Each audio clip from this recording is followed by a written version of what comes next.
ரசூல் ஸல்லல்லாஹு அலைஹி வஸல்லம் கூறிய இந்த கௌசர் சூராவின் ஓதுவதுடைய சிறப்பை பற்றி ஒரு சின்ன கண்ணோட்டம் பார்த்துக்கிடுவோம். அதாவது நம்ம ஷவாலுடைய மாதத்தில் நம்ம என்ன ஓதிக்கிட்டு இருக்கோம்?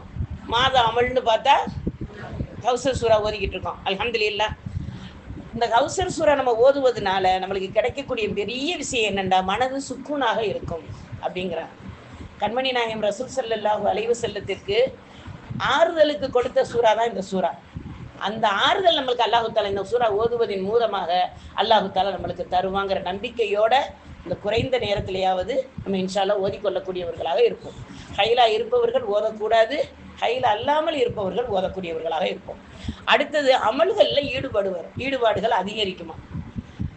இப்போ சோம்பேறித்தனம் அந்த மாதிரி அசட்டையா இல்லாமல் நம்ம இந்த அமல் செய்யணுமே அப்படின்னு நம்ம என்ன செய்வோம்? ஒரு ஆர்வம் வர்றதுக்கு இந்த சூறா ஒரு தூண்டுதலாக இருக்கு.